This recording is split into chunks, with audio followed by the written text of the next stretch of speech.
السلام علیکم سامعین، ادبستان میں خوش آمدید۔ تو آئیے شروع کرتے ہیں ایک انجانے راستوں اور خوف و دہشت کی فضا میں شکار ہو جانے والے گروپ کی مشکلات و تکالیف کی کہانی۔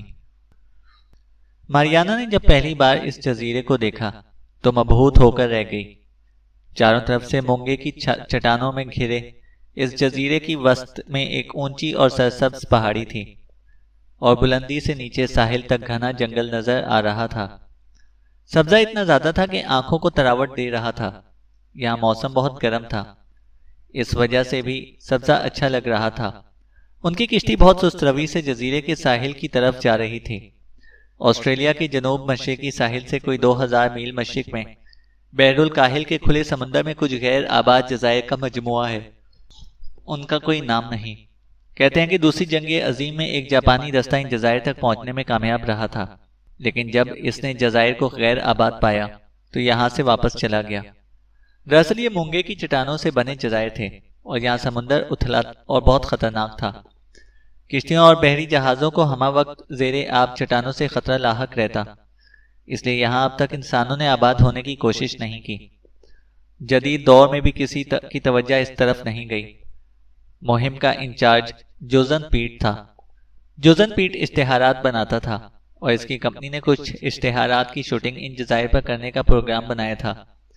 جوزن کو اس جگہ کا پتہ ایک پرانی اشتہاری فلم سے چلا تھا۔ آج سے 20 سال پہلے مائیکل کین نامی شخص نے یہاں ایک ٹیم کے ساتھ شوٹنگ کرنے کا پروگرام بنایا تھا، لیکن ٹیم حادثے کا شکار ہو گئی اور اسے شوٹنگ ملتوی کر کے واپس جانا پڑا۔ مائیکل نے ان جزائر کے جو شاٹس لیے تھے انہوں نے جوزن کو بہت متاثر کیا، اور اس نے فیصلہ کیا کہ وہ یہاں آ کر شوٹنگ کرے گا۔ اس کی ٹیم میں کل 7 افراد تھے۔ جوزن کے ساتھ اس کا کیمرہ مین اور نائب ایسٹل مین تھا۔ سیٹ ڈائریکٹر کیرن ہوم تھی۔ میک کارٹر کیمپ مینیجر تھا، اور ماریانا ماڈل گرل تھی جسے شارٹس میں کام کرنا تھا۔ باقی 2 افراد میں ایک کشتی کا کپتان کرس جوزف اور اس کا نائب اور باورچی ینگ شامل تھے۔ کرس کی کشتی جوزن نے کرائے پر لی تھی، اور وہ 2 دن پہلے آسٹریلیا کی غیر معروف بندرگاہ سے اس سفر پر روانہ ہوئے تھے۔ 40 فٹ لمبی یہ کشتی 2 طاقتور انجنوں کی مدد سے 30 ناٹ فی گھنٹہ کی رفتار سے سفر کرتی تھی۔ اس میں رہائش کے لیے پورا ایک فلور تھا، جس میں 8 افراد کے سونے اور رہنے کی گنجائش تھی۔ جوزن نے ماریانا کو آسٹریلیا سے ہائر کیا تھا۔ ماریانا اس سے پہلے چھوٹے موٹے کام کرتی رہی تھی، اسے پہلی بار بڑا کام ملا تھا۔ یہ 2 الگ کمپنیوں کے لیے 3 الگ شاٹس تھے۔ دونوں کمپنیاں معروف اور قومی سطح پر جانی پہچانی تھیں۔ جوزن نے ماریانا کا انتخاب 2 وجوہات کی بنا پر کیا تھا۔ ایک تو ماریانا کے دلکش ہونے میں کوئی کلام نہیں تھا، دوسرے کوئی معروف ماڈل صرف 3 شاٹس کے لیے 2000 میل کا سمندری سفر کرنے کے لیے تیار نہیں تھی۔ 2 دن کے سفر میں کیرن نے اسے اس کا کام اچھی طرح سمجھا دیا تھا۔ ماریانا بالکل تیار تھی، اور اب وہ عملی ریہرسل میں باقی کسر بھی پوری کر لیتی تھی۔ وہ بہت خوش تھی۔ جوزن مہربان شخص تھا، اور اس نے ماریانا کو بہت اچھے معاوضے پر سائن کیا تھا۔ اس نے پہلے کبھی ایک ساتھ اتنی رقم نہیں کمائی تھی۔ کیرن اور دوسرے لوگ بھی تعاون کرنے والے تھے، اس لیے یہ سفر اس کے لیے بونس بن گیا تھا۔ سمندر میں طویل سفر کرنا اس کی پرانی آرزو تھی، وہ بھی اب پوری ہو گئی تھی۔ کرس اپنے کام میں ماہر تھا، اور اس کی کشتی میں جہاز رانی سے متعلق جدید ترین آلات نصب تھے، اس لیے انہیں سفر میں کوئی دشواری پیش نہیں آئی، اور وہ آسٹریلیا سے روانگی کے 50 گھنٹے بعد ان جزائر کی حدود میں داخل ہو گئے۔ اس وقت شام ہو رہی تھی، اس لیے جوزن نے فیصلہ کیا کہ وہ رات کو آرام کر کے صبح اس جزیرے کی طرف روانہ ہوں گے جہاں انہوں نے شوٹنگ کرنی تھی۔ کرس نے ایک مناسب جگہ دیکھ کر لنگر گرا دیا۔ 2 دن کے مسلسل سفر نے ان سب کو تھکا دیا تھا، اس لیے سبھی سو گئے۔ صبح ماریانا کی آنکھ کھلی تو سورج طلوع ہو رہا تھا۔ وہ باہر عرصے پر نکل آئی۔ میک سامان تیار کر رہا تھا جو انہیں لے کر جزیرے تک جانا تھا۔ شوٹنگ کے دوران ان کا کیمپ جزیرے میں ہی ہوتا، اور وہ ایک ربڑ کی کشتی کے ذریعے جزیرے تک جاتے۔ یہاں ساحل بہت ہی اتھلا تھا، اس لیے کرس کی کشتی جزیرے تک نہیں جا سکتی تھی۔ کب نکلنا ہے؟ ماریانا نے میک سے پوچھا۔ میک نوجوان اور خوشرو شخص تھا۔ ماریانا نے محسوس کیا تھا کہ وہ اسے پسند کرتا ہے، لیکن اس نے عملی طور پر ماریانا کی طرف کوئی پیش قدمی نہیں کی تھی۔ ناشتے کے فوراً بعد میک نے جواب دیا۔ کون کون جائے گا؟ ماریانا نے پوچھا۔ سوائے کرس کو چھوڑ کر سب جائیں گے، میک بولا۔ ماریانا چونکی۔ ینگ بھی؟ ہاں، ینگ جزیرے پر ہمارے لیے کھانا بنائے گا، میک نے سر ہلایا۔ اس پارٹی میں ینگ واحد شخص تھا جو ماریانا کو ناپسند تھا۔ وہ ملاٹو تھا، یعنی سفید فام اور آسٹریلیا کے قدیم باشندوں کی ملی جلی نسل۔ اس کی رنگت سانولی اور نقوش کھڑے تھے۔ دیکھنے میں وہ اچھا لگتا تھا، لیکن نہ جانے کیوں ماریانا اسے پسند نہیں کرتی تھی۔ یہی وجہ تھی کہ اس کے جانے کا سن کر ماریانا کا منہ بن گیا۔ میک کو اس بات کا علم تھا۔ اس نے مسکرا کر کہا، وہ کھانا اچھا بناتا ہے۔ بس یہی ایک خوبی ہے، ماریانا نے منہ بنایا۔ ماریانا نیچے آئی، اسے ناشتہ کیا اور تیاری کرنے لگی۔ اس کا سامان ایک بیگ میں تھا اور اسے بس لباس تبدیل کرنا تھا۔ اس نے موسم کی مناسبت سے ایک ہلکی سی فراک پہن لی جو مشکل سے اس کی رانوں تک آ رہی تھی اور اوپر سے صرف 2 ڈوریوں کے سہارے شانوں سے ٹکی ہوئی تھی۔ اسے دیکھ کر میک کی آنکھوں میں پسندیدگی کے تاثرات ابھرے۔ تم بہت اچھی لگ رہی ہو۔ ماریانا مسکرائی، شکریہ۔ سمندر میں ربڑ کی بڑی سی کشتی اتار دی گئی اور اب اس پر سامان رکھا جا رہا تھا۔ جوزن کشتی میں تھا۔ ماریانا نے اوپر سے جھانکا، ہمیں کہاں جانا ہے؟ جوزن نے ذرا دور ایک ابھری ہوئی پہاڑی کی طرف اشارہ کیا، اس جزیرے تک۔ کرس نے کشتی کھلی سمندر میں لنگر انداز کی تھی۔ اس کے آس پاس چھوٹے چھوٹے جزیرے تھے۔ جوزن نے جس جزیرے کی طرف اشارہ کیا تھا وہ کئی میل دور تھا اور درمیان میں کئی چھوٹے جزیرے حائل تھے، اس لیے صاف نظر نہیں آ رہا تھا۔ جب سارا سامان کشتی میں بار کر دیا گیا تو باقی سب بھی کشتی میں آ گئے۔ ماریانا کو اترنے میں ذرا دشواری ہوئی تو میک نے اسے سہارا دیا۔ ینگ نے کشتی کا انجن اسٹارٹ کیا اور اسے چلانے لگا۔ وہ چھوٹے جزائر میں داخل ہوئے۔ یہاں سمندر کھاڑیوں کی صورت اختیار کر گیا تھا جس میں کہیں کہیں شارک مچھلیاں بھی تیرتی نظر آ رہی تھیں۔ شارک دیکھ کر ماریانا خوفزدہ ہو گئی۔ میک نے اسے تسلی دی، ہم اس کشتی میں بالکل محفوظ ہیں۔ لیکن جب کوئی شارک کشتی کے پاس آتی تو ماریانا سہم جاتی۔ شارکس کے چکر میں وہ جزیرہ بھی نہیں دیکھ سکی۔ جب جوزن نے اسے متوجہ کیا، یہاں سمندر وسیع ہو کر خلیج کی صورت میں آ گیا تھا اور اس سے یہ جزیرہ نکل کر بلند ہو رہا تھا۔ ماریانا مبہوت ہو کر رہ گئی۔ اس نے بے ساختہ کہا، کتنا حسین ہے۔ یہاں پانی اتنا شفاف تھا کہ اس کی تہہ میں موجود ایک ایک چیز بالکل صاف نظر آ رہی تھی۔ مونگے کی چٹانوں سے بچتے ہوئے وہ جزیرے کے ساحل تک پہنچے۔ ریتیلا ساحل مشکل سے 10 گز تک تھا اور اس کے بعد سبزہ شروع ہو جاتا تھا۔ گھنے درخت ساحل کے ساتھ تک آ رہے تھے۔ درختوں کے درمیان میں گھنی بیلیں اور جھاڑیاں تھیں۔ ینگ نے کشتی کا اگلا سرا ریت میں چڑھا دیا اور وہ سب باری باری کود کر ساحل پر آ گئے۔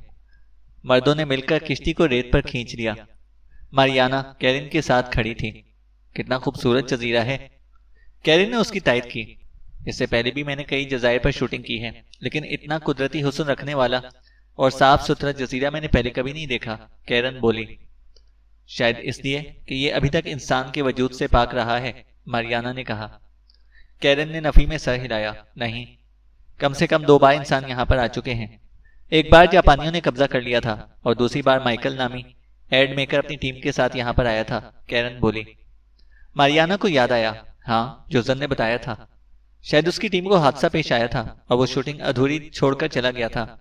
تمہیں معلوم ہے اس کے ساتھ کیا ہوا تھا؟ ماریانا نے پوچھا۔ کیرن نے سوچ کر کہا، مجھے صحیح سے تو معلوم نہیں، لیکن شاید یہاں انہیں کسی حادثے کا سامنا کرنا پڑا تھا۔ 2 افراد مارے گئے تھے جس کے بعد انہوں نے شوٹنگ ختم کر دی تھی۔ انہیں کیا حادثہ پیش آیا تھا؟ ماریانا نے پوچھا۔ پتہ نہیں، وہ جزیرے میں کسی حادثے کا شکار ہوئے تھے، کیرن نے کہا۔ اس بارے میں کیرن کو بھی صحیح سے معلوم نہیں تھا۔ پھر کشتی سے سامان اتارا جانے لگا تو وہ اس میں مصروف ہو گئی۔ ماریانا نے ناشتے سے پہلے 2 گلاس اورنج جوس کے لیے تھے اور اس وقت وہ مثانے پر دباؤ محسوس کر رہی تھی۔ ان لوگوں کو مصروف پا کر وہ جھاڑیوں کی طرف بڑھی اور اندر داخل ہو کر اس نے کوئی موزوں جگہ تلاش کی۔ فارغ ہو کر وہ کھڑی ہوئی تھی کہ اسے سامنے جھاڑی میں کچھ حرکت محسوس ہوئی۔ ایسا لگا جیسے جھاڑیوں میں کوئی بڑی سی چیز حرکت کر رہی ہے۔ وہ ڈر گئی اور پیچھے ہٹی تو اس کا پاؤں کسی چیز سے الجھا اور وہ نیچے گر گئی۔ گرنے کی آواز آئی تو جھاڑیوں میں موجود چیز زور سے گرائی۔ ماریانا کے حلق سے چیخ نکل گئی۔ وہ اٹھ کر اندھا دھند بھاگی اور کسی سے ٹکرائی۔ اس نے ماریانا کو جکڑ لیا۔ اس نے ایک چیخ اور ماری، کیا بات ہے؟ تم نے چیخ کیوں ماری؟ میک نے اسے جھنجھوڑا۔ ماریانا چونکی، پھر اس نے سہم کر عقب میں جھاڑی کی طرف دیکھا۔ وہاں کچھ ہے۔ میک نے جھاڑی کی طرف دیکھا اور پھر جھاڑی کی طرف بڑھا۔ اس نے ایک لکڑی اٹھائی اور اس سے جھاڑی کو ہلایا، لیکن کوئی رد عمل ظاہر نہیں ہوا۔ پھر اس نے جھاڑی کو ہٹایا، لیکن اس کے اندر بھی کچھ نہیں تھا۔ وہ واپس پلٹ کر آیا، یہاں تو کچھ بھی نہیں ہے۔ لیکن ماریانا اسے اپنا وہم سمجھنے کے لیے تیار نہیں تھی، اس لیے کہ واضح طور پر جھاڑیوں کو ہلتے دیکھا تھا اور کوئی جاندار غرایا بھی تھا۔ غراہٹ اور جھاڑی کے ہلنے سے لگ رہا تھا کہ وہ خاصا بڑا جاندار تھا۔ ویسے یہ بہت بڑا جزیرہ تھا اور اس پر بڑے جاندار بھی ہو سکتے تھے، اور باہر آئی تو ایک چھولداری نصب کی جا چکی تھی اور اس میں سارا سامان رکھ دیا گیا تھا۔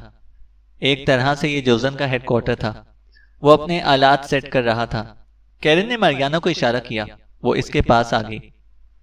ہم نے آج 3 شاٹس کرنے ہیں۔ وہ ماریانا کو شاٹس کی تفصیل بتانے لگی، لیکن اس کا ذہن حاضر نہیں تھا۔ وہ سمجھ نہیں پا رہی تھی کہ کیرن نے اسے غور سے دیکھا۔ کیا بات ہے، تمہارا دھیان کسی اور طرف ہے؟ ماریانا ہچکچائی، پھر اس نے کیرن کو جھاڑیوں میں پیش آنے والے اس واقعے کے بارے میں بتایا۔ جھاڑی میں کوئی چیز تھی، لیکن جب میک نے دیکھا تو کچھ بھی نہیں تھا۔ کیرن پوری بات سن کر بولی۔ ممکن ہے وہ اس دوران میں بھاگ گئی ہو، ماریانا نے کہا۔ اگر اس جزیرے پر کوئی بڑا جانور بھی ہے تب بھی ہمارے لیے خطرے کی بات نہیں ہے، کیونکہ ہمارے پاس 2 پستول بھی موجود ہیں، کیرن نے اسے تسلی دی۔ ماریانا کا خوف یہ سن کر کچھ کم ہوا۔ کیرن نے پھر اسے کام کی طرف متوجہ کیا۔ اس بار وہ سمجھنے میں کامیاب رہی۔ جب کیرن اپنا کام کر چکی تو ایسٹل نے کیمرہ سنبھال لیا اور ماریانا جوزن کی ہدایت کے مطابق پوز دے کر شوٹنگ کروانے لگی۔ آنے والے 2 گھنٹے میں اس نے تینوں شاٹس مکمل کرا دیے۔ جوزن اس کی کارکردگی سے بڑا خوش تھا۔ اس کے خیال میں ماریانا نے بہترین کام کیا تھا، لیکن ابھی اسے اس کا نتیجہ دیکھنا تھا۔ وہ شاٹس کو اپنے لیپ ٹاپ پر چیک کرنے لگا۔ ماریانا تھک گئی تھی۔ اس نے کولڈ باکس سے اپنے لیے کولڈ ڈرنک نکالی اور ایک ناریل کے درخت کے سائے میں بیٹھ گئی۔ ینگ ایک طرف کھڑا جزیرے کی چوٹی کی طرف دیکھ رہا تھا۔ اس کے چہرے پر پرخیال قسم کے تاثرات تھے۔ پھر اس نے جوزن سے کہا، جب ہم یہاں تک آ ہی گئے ہیں تو کیا خیال ہے اس جزیرے کی سیر نہ کر لی جائے؟ کیا مطلب؟ کام مکمل ہونے کے بعد اگر ہم سیر کا پروگرام رکھ لیں؟ سیر کے لیے 1 دن کافی ہے، اس سے اگلے روز ہم یہاں سے جا سکتے ہیں، ینگ نے تجویز دی۔ جوزن کے پاس وقت کی کوئی کمی نہیں تھی۔ وہ 15 دن کے لیے یہاں پر آئے تھے۔ شوٹنگ کا کام زیادہ سے زیادہ 10 دن میں نبٹ جاتا، لیکن پھر بھی اس نے ینگ کی تجویز پر کچھ کہنے سے گریز کیا۔ دیکھیں گے، فی الحال تو اپنا کام مکمل کرنا ہے۔ شام تک جوزن نے شاٹس چیک کر لیے اور وہ بڑا خوش تھا، کیونکہ ماریانا نے اس کی توقع سے بڑھ کر اچھا کام کیا تھا۔ اگر وہ اسی طرح کام کرتی رہتی تو وہ شاٹ وقت سے پہلے مکمل کر سکتے تھے اور اس کے بعد ان کے پاس تفریح کے لیے خاصا وقت بچ جاتا۔ رات کو انہوں نے زمین پر ہوا بھرے گدے بچھائے اور سب ان پر دراز ہو گئے۔ یہاں کیڑے مکوڑوں اور مچھر نہیں تھے، اس لیے انہیں فکر نہیں تھی۔ دن میں شدید گرمی تھی، لیکن شام کو سمندر کی طرف سے ٹھنڈی ہوا چلنے لگی۔ ینگ نے ایک طرف چھوٹا سا خیمہ لگا کر اس میں اپنا باورچی خانہ سجا لیا تھا۔ رات کو اس نے شاندار کھانا بنایا۔ سب نے زیادہ ہی کھا لیا اور اسی وجہ سے سونے کے لیے لیٹے تو غافل ہو گئے۔ صبح سب سے پہلے جوزن کی آنکھ کھلی اور اس نے اٹھ کر اپنی چھولداری کی طرف دیکھا تو دہل کر رہ گیا۔ اسے اندر ہر چیز بکھری ہوئی نظر آئی۔ وہ چھولداری کی طرف چھپٹا۔ اندر ایسا لگ رہا تھا جیسے کسی نے ہر چیز کو توڑ پھوڑ دیا ہو، لیکن جب اس نے چیزوں کا معائنہ کیا تو اسے تسلی ہوئی۔ چیزیں بکھری ہوئی ضرور تھیں، لیکن ٹوٹی نہیں تھیں۔ خاص طور سے اس کا لیپ ٹاپ اور دوسرے آلات ٹھیک تھے۔ جو واحد چیز ٹوٹی تھی وہ اس کی فولڈنگ چیئر کا تختہ تھا۔ وہ پشت سے الگ ہو گئی تھی۔ جوزن چیزیں ٹھیک کر کے رکھ رہا تھا کہ اوپر سے ماریانا کی حیرت زدہ آواز آئی، یہ کیا ہوا ہے؟ جوزن نے مڑ کر دیکھا۔ پتہ نہیں، رات کو ہی جانور گھسا تھا، شاید اسی نے یہ ساری تباہی مچائی ہوگی۔ ماریانا کو کل والا واقعہ یاد آ گیا۔ اس نے صرف میک اور کیرن کو بتایا تھا۔ جوزن اور دوسرے لوگوں کو اس بارے میں معلوم نہیں تھا۔ اس نے جوزن کو بتایا، جزیرے پر کوئی بڑا جانور ہے، کل میں نے جھاڑیوں میں محسوس کیا تھا۔ کیا تھا؟ جوزن چونکا۔ پتہ نہیں، نظر تو نہیں آیا، لیکن جھاڑیاں ہلنے اور اس کے گرانے کی آواز سے لگ رہا تھا کہ وہ کوئی بڑا جانور ہے، کم سے کم کتے جتنا، ماریانا نے کہا۔ اب ہمیں محتاط رہنا ہوگا، خوش قسمتی سے کوئی نقصان نہیں ہوا، جوزن نے تشویش سے سر ہلایا۔ ماریانا اس کے ساتھ چیزیں ٹھیک کر کے رکھنے لگی۔ اس دوران میں باقی بھی ایک ایک کر کے بیدار ہو گئے، اور جب انہیں پتا چلا کہ رات چھولداری میں کوئی جانور گھسا تھا تو وہ بھی فکر مند ہو گئے۔ ینگ نے چھولداری کے پاس ریت پر پنجوں کے نشانات تلاش کیے، لیکن ان کی سمجھ میں نہیں آیا کہ یہ کس جانور کے پنجوں کے نشانات ہیں۔ ان میں سے کوئی جانوروں کے پیروں کے نشانات پہچاننے کا ماہر نہیں تھا۔ جوزن نے احتیاطاً 2 پستول نکال لیے، ایک اس نے خود رکھ لیا اور دوسرا میک کے حوالے کر دیا۔ اس واقعے نے انہیں تھوڑا سا پریشان کر دیا تھا، لیکن ناشتے سے فارغ ہونے کے بعد سب نارمل ہو گئے۔ کیرن اس دن کے شارٹس ماریانا کو سمجھانے لگی۔ 1 گھنٹے تک سمجھانے اور ریہرسل کے بعد شوٹنگ کا آغاز ہوا۔ سوائے ینگ کے باقی سب کا تعلق شوٹنگ سے تھا، اس لیے ینگ ایک طرف بیٹھ گیا۔ ناشتے کے ساتھ ہی اس نے دوپہر میں سب کے کھانے کے لیے سینڈوچز تیار کر لیے تھے۔ اب اسے رات میں کھانا بنانا تھا۔ وہ فارغ ہی تھا۔ کچھ دیر تک تو وہ شاٹ دیکھتا رہا۔ ماریانا کو شاٹ کراتے دیکھنا کسی خوشگوار تجربے سے کم نہیں تھا، لیکن ینگ بور ہو گیا۔ اس نے جوزن سے کہا، میں ذرا جزیرے کے اندرونی حصے میں جا رہا ہوں، احتیاط کرنا، جزیرے میں کوئی بڑا جانور ہے۔ جوزن نے اسے خبردار کیا۔ میرا خیال ہے کہ کوئی گیڈر یا اسی کی نسل کا جانور ہوگا، ینگ نے بے پرواہی سے کہا۔ اگر خطرناک ہوتا تو کل رات ہم سب کھلے میں سو رہے تھے، اور وہ چاہتا تو آرام سے حملہ کر سکتا تھا۔ پھر بھی تم احتیاط کرو، میک نے کہا، اور اپنا پستول اس کی طرف بڑھا دیا۔ یہ لے جاؤ، اگر کوئی مشکل ہو تو تم فائر کر کے ہمیں خبردار کر سکتے ہو۔ ینگ کو یہ آئیڈیا پسند آیا اور اس نے میک سے پستول لے لیا، ورنہ اس کے خیال میں جزیرے میں موجود جانوروں سے ڈرنے کی ضرورت نہیں تھی۔ اس نے پستول اپنی بیلٹ میں لگا لیا اور درختوں کی جانب بڑھ گیا۔ شروع میں جھاڑیاں بہت گھنی تھیں، لیکن جب وہ اونچے درختوں تلے آیا تو یہاں جھاڑیاں کم تھیں اور راستے موجود تھے۔ جنگل کی حالت بتا رہی تھی کہ یہاں کبھی کسی انسان کا گزر نہیں ہوا۔ ذرا آگے جانے کے بعد ینگ کو ایک ندی ملی جو اوپر کہیں سے بہتی آ رہی تھی۔ اس نے پانی چکھا جو میٹھا اور نباتات کی خوشبو لیے ہوئے تھا۔ وہ خوش ہو گیا، اگرچہ وہ اپنی ضرورت کا کافی پانی ساتھ لے کر آئے تھے، مگر یہ صرف پینے کے لیے تھا۔ انہیں سمندر کے پانی سے نہانا اور دوسرے کام کرنے پڑتے تھے۔ میٹھا پانی دیکھ کر وہ خوش ہو گیا۔ اس نے آس پاس دیکھ کر کپڑے اتارے اور ندی میں اتر گیا۔ یہ زیادہ گہری نہیں تھی، لیکن اس کے وسط میں بعض جگہیں ایسی تھیں جہاں گہرائی 4 فٹ تھی۔ وہ اس جگہ آ کر نہانے لگا۔ سمندر میں سفر سے جسم پر جو نمک کی تہ جم گئی تھی وہ میٹھے پانی سے اترنے لگی۔ ینگ کو بہت لطف آ رہا تھا۔ پانی سرد بھی تھا، جو اس گرمی میں کسی نعمت سے کم نہیں تھا۔ اچانک اسے اپنے کپڑوں کے پاس کسی کی موجودگی کا احساس ہوا۔ وہ ندی سے نکلا تھا اور آنکھوں کے آگے پانی کی چادر سی تھی، اس لیے اسے صحیح سے نظر نہیں آ رہا تھا۔ اس نے غصے سے کہا، کون ہے؟ اس کا خیال تھا کہ یہ اس کے ساتھیوں میں سے کوئی ہے، لیکن جواب میں اسے کسی جانور کی گڑگڑاہٹ سنائی دی۔ اس نے گھبرا کر جلدی سے آنکھیں صاف کیں تو اسے کسی گول سی چیز کی ایک جھلک نظر آئی جو درختوں کے پیچھے غائب ہو گئی تھی۔ وہ صحیح سے دیکھ نہیں سکا، لیکن یہ بات یقینی تھی کہ وہ کوئی اس کا ساتھی نہیں تھا۔ وہ گھبرا کر پانی سے نکل آیا۔ اس نے اپنے کپڑے دیکھے، اس کی شرٹ غائب تھی، البتہ پتلون اور پستول اپنی جگہ پر موجود تھے۔ اس نے جلدی سے پتلون پہنی اور پستول اٹھا کر چاروں طرف دیکھا۔ اسے لگا کہ جیسے کوئی اسے دیکھ رہا ہے۔ ینگ کو خوف محسوس ہوا۔ جانور اس کی شرٹ لے گیا تھا۔ وہ دیکھ نہیں سکا کہ جانور کون سا تھا، لیکن جسامت سے وہ کسی بڑے کتے جتنا لگ رہا تھا۔ ینگ تیزی سے کیمپ کی طرف جانے لگا۔ اس نے پستول ہاتھ میں پکڑا ہوا تھا۔ اچانک اسے عقب سے گڑگڑاہٹ سنائی دی تو اس نے پلٹ کر دیکھا، لیکن اس کے عقب میں کوئی نہیں تھا۔ اس کا خوف بڑھ گیا اور اس نے بے تحاشا بھاگنا شروع کر دیا۔ اسے عقب سے ایسی آوازیں آ رہی تھیں جیسے کوئی بھاری چیز جھاڑیوں میں اس کا تعاقب کر رہی ہو۔ وہ بھاگتا ہوا درختوں سے باہر آیا تو اس کی حالت دیکھ کر میک چونک گیا۔ وہ اس کے پاس آیا۔ کیا ہوا؟ تمہاری شرٹ کہاں ہے؟ وہاں جنگل میں کوئی جانور ہے، ینگ نے اسے اپنے پھولے ہوئے سانس پر قابو پاتے ہوئے کہا۔ میں ندی میں نہا رہا تھا کہ وہ میری شرٹ اٹھا کر لے گیا۔ تم نے اسے دیکھا تھا؟ میک بھی تشویش میں مبتلا ہو گیا۔ بس ایک جھلک دیکھی تھی، بڑے بڑے بال تھے اور گول مول سا تھا۔ وہ بہت تیزی سے درختوں میں غائب ہو گیا اور جسامت کسی بڑے کتے جتنی تھی، ینگ نے کہا۔ اس نے تم پر حملہ کرنے کی کوشش نہیں کی؟ اس کا مطلب ہے کہ وہ بے ضرر جانور ہے۔ میک نے ینگ کو اس کی بات یاد دلائی تو کھسیا سا گیا۔ ہاں یہ تو ہے، لیکن اس وقت میں بوکھلا گیا تھا، ینگ بولا۔ میک نے درختوں کی طرف دیکھا۔ یہاں اس جزیرے میں کچھ ہے۔ جب تک ہم اسے دیکھ کر اس کے بے ضرر ہونے کا یقین نہیں کر لیتے، ہمیں محتاط رہنا ہوگا۔ تم ٹھیک کہہ رہے ہو، ینگ نے اس کی تائید کی اور ماریانا کی طرف دیکھا۔ وہ بکنی سوٹ میں شوٹ کروا رہی تھی۔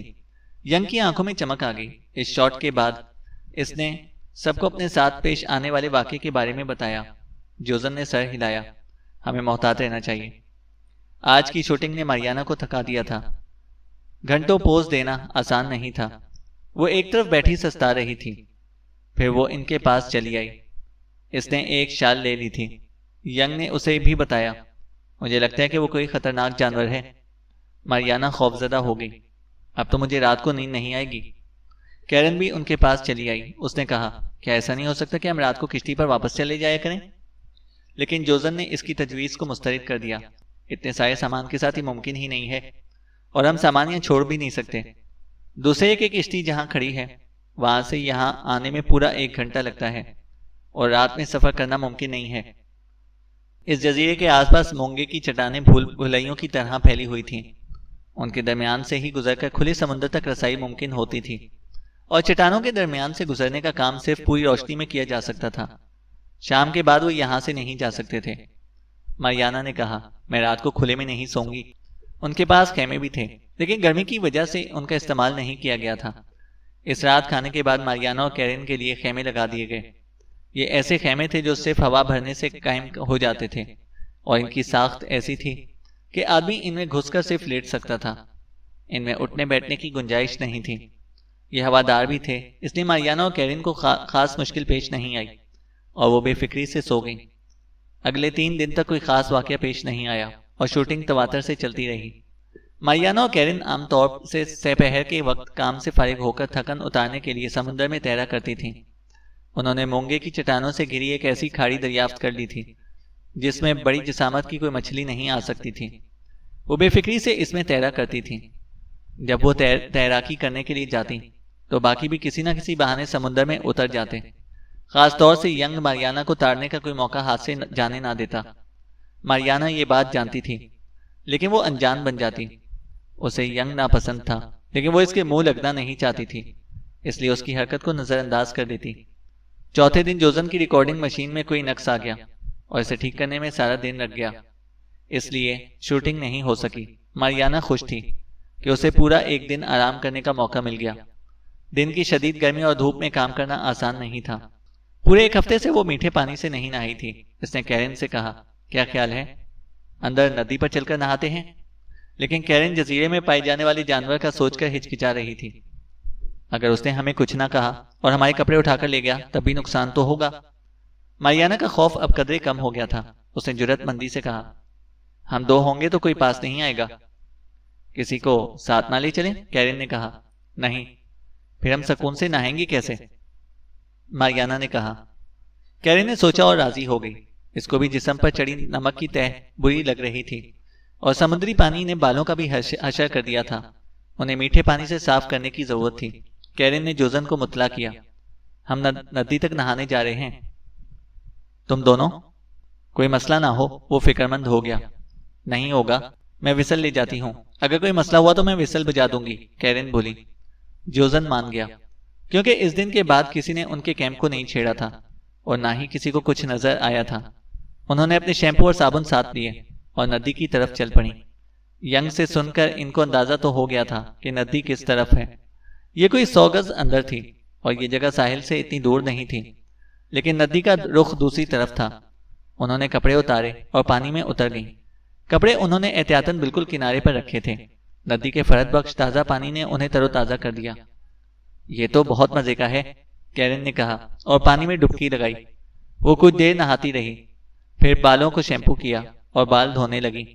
اس وقت ماریانا کو محسوس ہوا کہ آس پاس کوئی ہے اور انہیں دیکھ رہا ہے۔ وہ جلدی سے پانی میں ہو گئی۔ کیرن اس کے انداز سے چونکی۔ کیا بات ہے؟ کوئی ہمیں دیکھ رہا ہے، ماریانا نے آہستہ سے کہا۔ کیرن نے آس پاس دیکھا تو اسے ایک درخت کے پیچھے ینگ کی جھلک نظر آ گئی۔ کیرن نے آہستہ سے کہا، ینگ ہے، حرامزادہ کہیں کا۔ یہ بہت ذلیل فطرت شخص ہے، مجھے اسی وجہ سے اس سے نفرت ہے، ماریانا نے نفرت سے کہا۔ تم رکو، میں اسے سبق سکھا کر آتی ہوں، کیرن نے کہا اور اپنی شرٹ اٹھاتی ہوئی اوپر چڑھ گئی۔ اسے شرٹ پہنی اور دبے قدموں اس درخت کی طرف بڑھی جس کے عقب میں اسے ینگ کی شرٹ کی جھلک نظر آئی تھی۔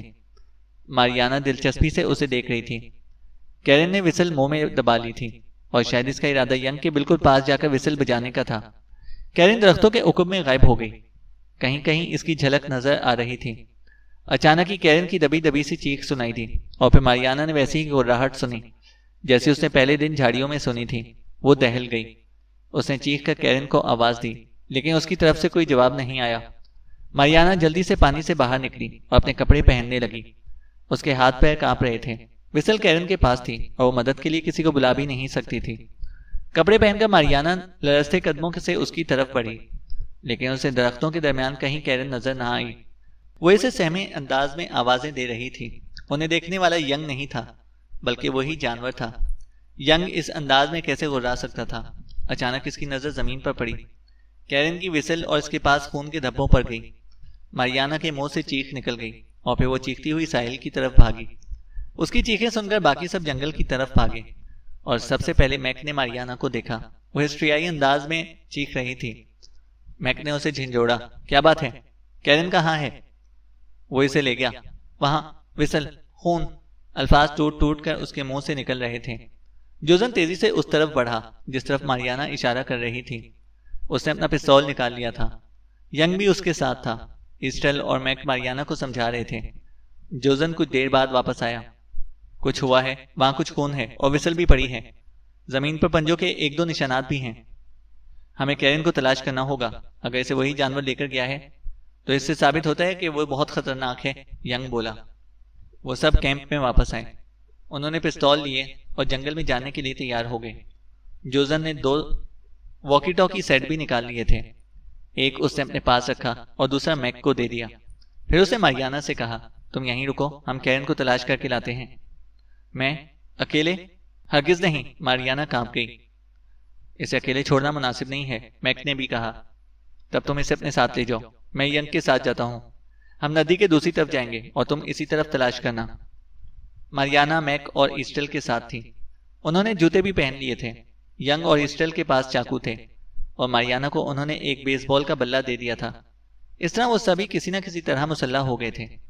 جوزن اور ینگ ندی پار کر کے دوسری طرف چلے گئے۔ ماریانا میک اور ایسٹل کے ساتھ تھی۔ وہ جنگل میں اس طرف پڑ رہے تھے جہاں کیرن کو لے جایا گیا تھا۔ وہ رک رک کر کیرن کو آوازیں دے رہے تھے۔ انہیں صرف اسی جگہ کچھ خون نظر آیا تھا جہاں کیرن کی وسل پڑی تھی۔ فرض کرو وہ اسے اٹھا لے جانے والا کوئی جانور ہے، تو کیا اس نے ابھی تک کیرن کو زندہ چھوڑا ہوگا؟ ایسٹل نے سوال کیا۔ خدا کے لیے ایسی باتیں مت کرو، ماریانا کانپ گئی۔ بہتری کی امید رکھو۔ ممکن ہے کیرن خوف سے بے ہوش ہو گئی ہو اور وہ جانور اسے گھسیٹ کر لے گیا ہو، میک نے کہا۔ میرے حساب سے اس چھوٹے سے جزیرے پر کسی بڑے گوشت خور جانور کی موجودگی ممکن نہیں ہے، کیونکہ یہاں اس کے کھانے کے لیے کچھ بھی نہیں ہے۔ ممکن ہے وہ سمندر میں مچھلیاں شکار کرتا ہو، ایسٹل نے کہا۔ نہیں، خشکی کے جانور سمندر میں شکار نہیں کرتے۔ وہ رفتہ رفتہ پہاڑی کی طرف بڑھ رہے تھے۔ 2 بار میک نے واکی ٹاکی پر جوزن سے رابطہ کیا۔ وہ ندی کے دوسری طرف تھے، لیکن انہیں بھی کیرن کا کوئی سراغ نہیں ملا تھا۔ ندی کے دوسری طرف زمین ہموار تھی اور وہاں کسی کو تلاش کرنا اتنا مشکل نہیں تھا۔ میک اور اس کی پارٹی 1 گھنٹے بعد پہاڑی کے پاس پہنچ گئی۔ یہاں جنگل بہت گھنا تھا اور بہت دشوار گزار۔ بعض جگہ تو دن میں بھی تاریکی تھی۔ جب ایسی کوئی جگہ آتی تو ماریانا سہم کر میک سے لگ جاتی۔ ایسٹل ان سے ذرا پیچھے چل رہا تھا۔ اسے ڈھلان میں ایک سوراخ نظر آیا۔ وہ اس میں جھانکنے لگا۔ پھر اس نے اپنی کمر سے لگی ٹارچ اتار کے اس کے اندر روشنی ڈالی اور بولا، یہ شاید غار ہے۔ میک اور ماریانا بھی پلٹ آئے۔ میک نے اندر جھانکا۔ ہاں، غار ہی لگ رہا ہے۔ ممکن ہے کہ یہ اسی جانور کا مسکن ہو اور وہ کیرن کو یہاں پر لایا ہو، ایسٹل نے کہا۔ اچانک ماریانا کو لگا کہ نزدیک درخت سے کوئی چیز تیزی سے گزر گئی ہو۔ وہ ڈر کر میک سے چمٹ گئی۔ میک چونکا۔ کیا ہوا؟ اس درخت کی شاخوں سے کوئی چیز گزری ہے، ماریانا نے کہا، لیکن وہاں کچھ نہیں تھا۔ وہ لوگ کچھ دیر درختوں کا معائنہ کرتے رہے۔ پھر میک نے غار میں جانے کا فیصلہ کیا۔ میں اندر اترتا ہوں۔ نہیں، تم اکیلے مت جاؤ، میں بھی ساتھ چلتا ہوں، ایسٹل نے کہا۔ میں اکیلے نہیں رہوں گی، ماریانا بولی۔ انہوں نے مختصر سی بحث کی اور پھر تینوں ہی غار میں جانے پر متفق ہو گئے۔ دھانا چھوٹا تھا لیکن اندر سے غار کافی وسیع تھا۔ ان کے پاس 2 ٹارچیں تھیں اور ان کی روشنی میں سب واضح دکھائی دے رہا تھا۔ اندر گھستے ہی انہیں بدبو کا شدید احساس ہوا۔ وہاں جا بجا خشک ہوتا فضلہ پڑا تھا۔ میک نے روشنی نیچے کی۔ یہ دیکھو، اس غار میں یقیناً کوئی جانور رہتا ہے۔ ایسٹل نے ناک پر ہاتھ رکھتے ہوئے فضلے کا معائنہ کیا۔ یہ کسی بڑے جانور کا ہے، ماریانا نے ٹھیک کہا ہے۔ وہ جانور کسی بڑے کتے جتنا ہے۔ غار میں ایک طرف سرنگ جاتی نظر آ رہی تھی۔ میک نے پستول سامنے کر لیا اور وہ سرنگ کی طرف بڑھے۔ میک نے آہستہ سے کہا، اب بلا ضرورت آواز نہ نکلے۔ ماریانا میک سے چپک کر چل رہی تھی۔ ایسٹل ذرا پیچھے تھا اور وہ پیچھے کا خیال بھی رکھ رہا تھا کہ جانور عقب سے حملہ نہ کر سکے۔ ذرا آگے جا کر سرنگ 2 حصوں میں تقسیم ہو گئی تھی۔ ایسٹل نے ایک طرف اشارہ کیا۔ میں اس سرنگ میں جا رہا ہوں۔ میک نے سر ہلا کر اس سے اتفاق کیا اور ایسٹل اس سرنگ میں داخل ہو گیا۔ میک نے ماریانا کے ہمراہ سیدھے راستے پر سفر جاری رکھا۔ ایک ٹارچ کی وجہ سے روشنی محدود ہو گئی تھی۔ پوری سرنگ دیکھنے کے لیے میک کو ٹارچ گھمانی پڑ رہی تھی۔ ماریانا نے اس سے ذرا دور ہو کر بلہ سنبھال لیا تھا۔ اس وقت وہ حوصلے کا مظاہرہ کر رہی تھی۔ اس نے آہستہ سے میک سے کہا، اگر جانور سے سامنا ہو گیا تو ہم کیا کریں گے؟ سب سے پہلے ہمیں کیرن کو تلاش کرنا ہوگا، میک نے کہا۔ یہ بات یقینی ہے کہ یہاں ایک جانور نہیں ہوگا۔ ماریانا کا دم خشک ہو گیا۔ اور بھی ہوں گے؟ ہاں۔ اکیلا جانور کہاں سے آئے گا؟ میک نے نرمی سے کہا۔ تو ماریانا اپنے احمقانہ سوال پر شرمندہ ہو گئی۔ سوری، مجھے خیال نہیں رہا۔ آگے ان کو کئی سرنگیں ملی، لیکن میک نے سیدھ میں سفر جاری رکھا۔ اسے حیرت ہوئی کہ یہ غار کتنا بڑا ہے۔ شاید پوری پہاڑی کے اندر اس غار کا جال بچھا تھا۔ لازمی بات تھی کہ اس میں آمد و رفت کے اور بھی راستے ہوں گے۔ ابھی تک نہ تو کوئی جانور ملا تھا اور نہ ہی کوئی آواز آئی تھی۔ ایسا لگ رہا تھا کہ سوائے داخلی راستے کے باقی غار ویران ہی ہے۔ اچانک ہی انہیں کسی کے چیخنے کی آواز آئی۔ آواز مدھم اور کہیں دور سے آتی ہوئی لگ رہی تھی۔ ماریانا ڈر کر میک سے چمٹ گئی۔ اس نے کہا، یہ شاید ایسٹل کی آواز ہے۔ وہ تیزی سے واپس آئے، لیکن واپسی کے سفر میں انہیں سرنگیں پہچاننے میں بڑی دشواری پیش آ رہی تھی۔ ان کی سمجھ میں نہیں آ رہا تھا کہ ایسٹل کون سی سرنگ میں مڑا تھا۔ میک ہر سرنگ میں جھانک کر ایسٹل کو آواز دیتا، لیکن اس کے پہلی بار چلانے کے بعد پھر کوئی آواز نہیں آئی۔ میک اندازے سے ایک سرنگ میں گھس گیا۔ ماریانا اس کے پیچھے پیچھے تھی۔ جوزن اور ینگ ندی کے دوسری طرف کیرن کو تلاش کر رہے تھے۔ یہ سارا علاقہ جو گھنے جنگل پر مشتمل تھا، تقریباً ہموار ہی تھا۔ ندی پہاڑی کو اس علاقے سے جدا کر رہی تھی۔ میک سے دوبارہ گفتگو کے دوران انہوں نے اس علاقے کا کافی حصہ دیکھ لیا تھا، لیکن کیرن انہیں کہیں نظر نہیں آئی۔ ینگ نے کہا، اگر وہ جانور اتنا بڑا ہے کہ کیرن جیسی عورت کو اٹھا کر لے جائے تو اس کے طاقتور ہونے میں کوئی شبہ نہیں ہے۔ جوزن نے اس کی تائید کی۔ کیرن کا وزن 110 پاؤنڈ سے کسی طرح کم نہیں ہے۔ اگر میں کیرن کو اٹھا کر اس جنگل میں سفر کروں تو شاید میں ایک فرلانگ بھی سفر نہ کر سکوں، ینگ نے سوچ کر کہا۔ یعنی جو بھی جانور ہے وہ عام انسان سے کہیں زیادہ طاقتور ہے۔ وہ دونوں ایک درخت کے نیچے رکے ہوئے تھے۔ اچانک کوئی نم سی چیز ینگ کی گردن پر گری اور اس نے چونک کر ہاتھ مارا تو اس کے ہاتھ پر خون لگ گیا۔ اس نے بے ساختہ اوپر کی طرف دیکھا۔ میک اور ماریانا سرنگ میں تقریباً بھاگ رہے تھے۔ ماریانا نے ہانپتے ہوئے کہا، کیا ضروری ہے کہ ایسٹل اسی سرنگ میں ہو؟ نہیں، ہمیں اسے تلاش تو کرنا ہے، میک بولا۔ وہ ٹارچ کو ادھر ادھر گھما رہا تھا۔ اچانک اسے ایک طرف ایک چھوٹا سا سوراخ نظر آیا۔ میک رک کر اس میں دیکھنے لگا۔ اسے روشنی میں کچھ سامان نظر آیا۔ یہ کوئی کمرے جیسی جگہ تھی اور وہاں صندوق اور اس جیسی کچھ چیزیں رکھی تھیں۔ میک ابھی اسی طرف متوجہ تھا کہ ماریانا کو ایک طرف سے ایک سایہ سا آتا ہوا نظر آیا اور پھر وہی خوفناک گڑراہٹ سنائی دی۔ ماریانا نے چیخ ماری۔ میک جب تک روشنی اس طرف کرتا وہ غائب ہو چکا تھا۔ وہی جانور تھا، ماریانا کانپتی ہوئی آواز میں بولی۔ میک نے اسے دیکھا نہیں تھا، لیکن اس نے اس کی گڑراہٹ یقینی طور پر سن لی تھی۔ اب اسے شبہ نہیں تھا کہ اس غار میں کوئی پراسرار جانور ہے۔ میک نے واکی ٹاکی نکالا اور جوزن سے رابطہ قائم کرنے کی کوشش کی، لیکن غار میں یہ کام نہیں کر رہا تھا۔ ماریانا بولی، ہمیں یہاں سے نکلنا ہوگا۔ نہیں، جب تک ہم ایسٹل اور کیرن کو تلاش نہیں کر لیتے یہاں سے نہیں جا سکتے، میک بولا۔ ماریانا نے سر ہلایا، لیکن ہم اکیلے انہیں تلاش نہیں کر سکتے۔ اگر الگ ہو کر تلاش کریں گے تو اسی طرح غائب ہو جائیں گے۔ میک نے سوچا ماریانا کی بات اس کی سمجھ میں آ گئی۔ اس نے کہا، ٹھیک ہے، ہم باہر چل کر جوزن اور ینگ کو بھی بلا لیتے ہیں، لیکن پہلے میں اس کمرے کو دیکھنا پسند کروں گا۔ اسے ہم بعد میں بھی دیکھ سکتے ہیں، ماریانا نے اصرار کیا، اور وہ جلد سے جلد یہاں سے نکل جانا چاہتی تھی۔ میک مجبوراً اس کی بات مان گیا، لیکن جب انہوں نے واپسی کے لیے سفر شروع کیا تو خاصی دیر گزرنے کے بعد بھی وہ سرنگ نہیں آئی جس سے وہ اس غار میں داخل ہوئے تھے۔ وہ شاید ایک نیم دائرے میں سفر کرتے رہے تھے۔ ماریانا نے خدشے کا اظہار کیا۔ میرا خیال ہے کہ ہم راستہ بھول گئے ہیں۔ مجھے بھی ایسا ہی لگ رہا ہے، میک نے کہا۔ تب ہم یہاں سے کیسے باہر جائیں گے؟ ماریانا نے وہ سوال کیا جس کا میک کے پاس کوئی بھی جواب نہیں تھا۔ ایسٹل سرنگ میں سفر کر رہا تھا۔ اس کے ایک ہاتھ میں ٹارچ اور دوسرے میں چاقو تھا۔ وہ کسی بھی خطرے کا سامنا کرنے کے لیے بالکل تیار تھا۔ ایک بار اسے آہٹ سی سنائی دی تو وہ رک گیا، لیکن خاصی دیر رکے رہنے کے بعد بھی وہ آہٹ دوبارہ سنائی نہ دی تو وہ پھر چلنے لگا۔ چلنے کے دوران آہٹ ایک بار پھر محسوس ہوئی۔ ایسا لگ رہا تھا جیسے کوئی اس کے آس پاس موجود ہو۔ اس نے رک کر ٹارچ سے چاروں طرف روشنی کی لیکن کوئی نظر نہ آیا، اور پھر جیسے ہی اس نے آگے کی طرف دوبارہ سفر شروع کیا کوئی چیز اس پر اوپر سے گری اور اس کے سر سے کوئی سخت سی چیز ٹکرائی۔ ایسٹل کے منہ سے چیخ نکلی اور وہ چکرا کر گر پڑا۔ ٹارچ گرنے کی وجہ سے بجھ گئی تھی۔ اندھیرے میں ایسٹل کو کچھ نظر نہ آ رہا تھا۔ لیکن اسے کسی جانور کی گڑاہٹ سنائی دے رہی تھی اور اس کے جسم سے اٹھتی بو محسوس ہو رہی تھی۔ پھر اس جانور نے اس کا جسم ٹٹولا اور پھر اس کے لمبے بال پکڑ کر اسے کھینچنا شروع کر دیا۔ ایسٹل تکلیف سے چلانے لگا۔ اس نے مزاحمت کی کوشش کی لیکن ناکام رہا۔ ینگ نے اوپر کی طرف دیکھا اور پھر بے ساختہ چیخ اٹھا، وہ دیکھو کیرن! جوزن نے اوپر دیکھا تو کیرن اسے درخت کی ایک شاخ پر لیٹی نظر آئی۔ اس کے بازو سے خون نیچے ٹپک رہا تھا۔ جوزن چوکنا ہو گیا۔ اس نے آس پاس دیکھا اور آہستہ سے بولا، وہ جانور بھی کہیں پاس ہوگا۔ ینگ کے چہرے پر ہوائیاں اڑنے لگیں۔ جوزن پستول سنبھال کر مستعد ہو گیا۔ تم اسے جا کر نیچے لاؤ۔ میں کیسے نیچے لاؤں؟ دیکھ نہیں رہے ہو وہ کتنی بلند جگہ پر ہے، ینگ نے کہا۔ جوزن نے سوچا اور پستول ینگ کو تھما دیا۔ اوکے، تم نگرانی کرو، میں اسے لاتا ہوں۔ جوزن درخت پر چڑھا۔